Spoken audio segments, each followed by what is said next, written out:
Oh, coming to the end of a day, and it has been a gorgeous day. It has been an adventurous day.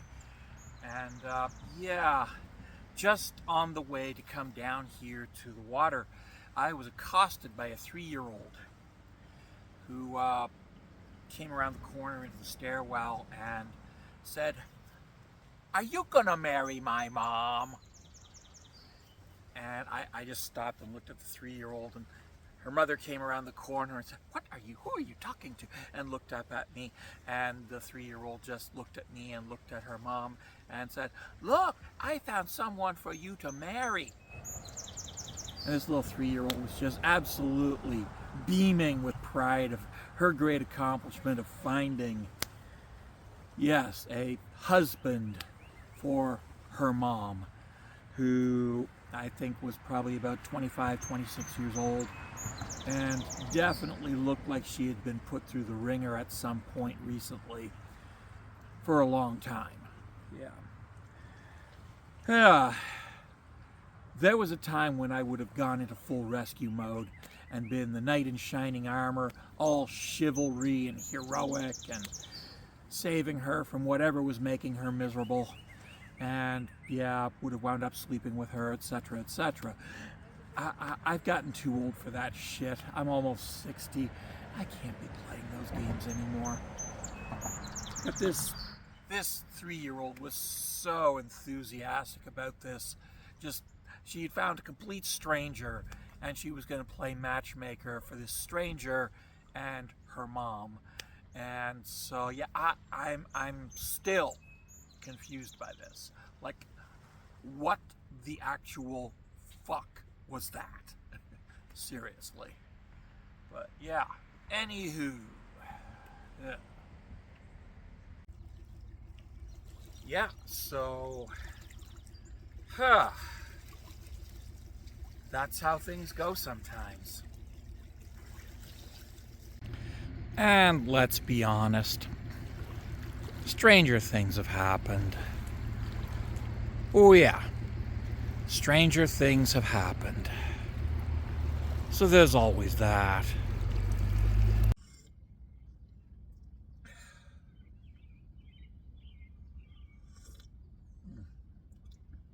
Oh, wow.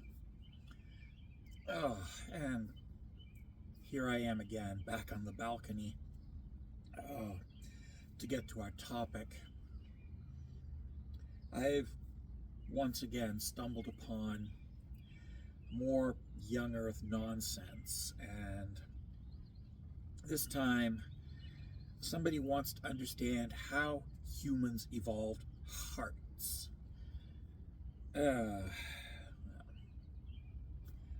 Humans didn't evolve hearts. Humans inherited hearts from pre-human ancestors. Hearts are they are part of the chordate package. If you have a notochord, you probably have a heart. You certainly have a heart if you are a creature with a notochord and a body length greater than half an inch. Yes, that's a thing about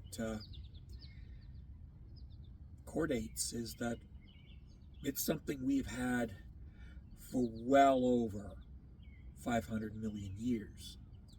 So no, when a new chordate species arises, they don't need to start at the beginning with no heart, and they need to very quickly develop a heart. They've already got one. They've inherited a heart from their ancestors. And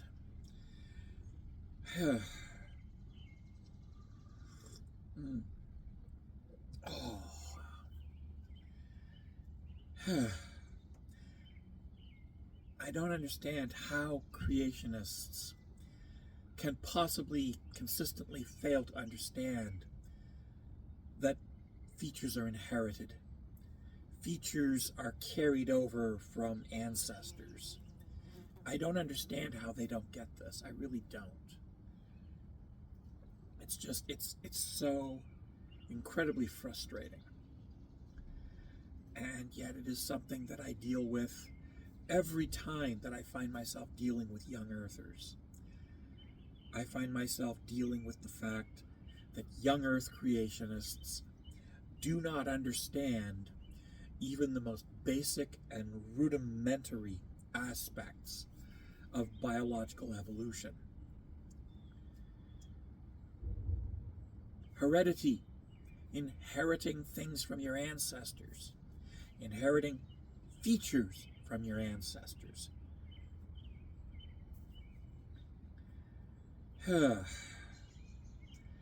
Complex eyes are something that we inherited from our ancestors. We didn't have to start new. We didn't have to start de novo. We inherited our eyes. We inherited our entire sensory array. We inherited all these features, all these traits, all these characteristics from our ancestors. These are all part of the suite of characteristics that define us as chordates.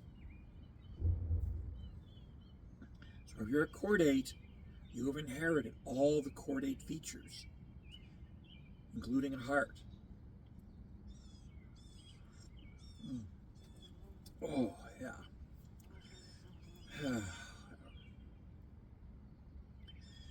And that's how it works. It's not about starting over de novo with everything for every new species. It's about inheriting from your ancestors those traits, characteristics, and features that work. It's about inheriting what works, and if you don't inherit what works, you're not going to live. You're not going to make it. You're not going to live. You're not going to survive. Simple selective pressure. Those individuals who inherit the characteristics necessary for survival from their ancestors will survive.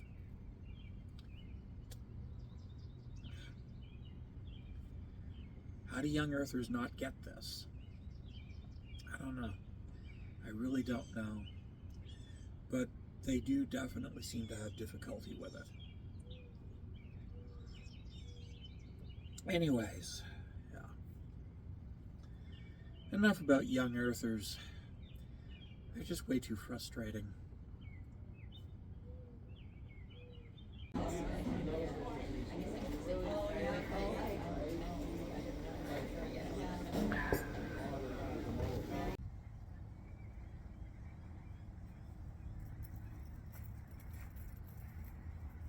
Hey, yeah, so anywho, one last thing about young earth creationists. Yeah, there are some books that you should probably read if you want to have an actual understanding of evolution. My favorite is Your Inner Fish by Neil Shubin. Great book, you really should read it. Another by Franz de Waal is Our Inner Ape, or Your Inner Ape. Our Inner Fish by Shubin and Your Inner Ape by de Waal. Yes. Yeah, okay. You can tell I haven't rehearsed this in the slightest. Anyways, reading a few books on the topic will help you enormously, and it will allow you to avoid making crucial mistakes that young earthers continuously make simply through ignorance, often willful ignorance. So let's abandon willful ignorance, shall we? Read up on it. And I don't mean going to an AIG website. I mean reading books by evolutionary biologists that explain what evolution is and how it works. And more importantly, that explain what evolution is not. Because you need to remember that there are things that are not part of evolution. And you need to stop thinking of them as being part of evolution, because they're not. They have nothing to do with evolution. Okay.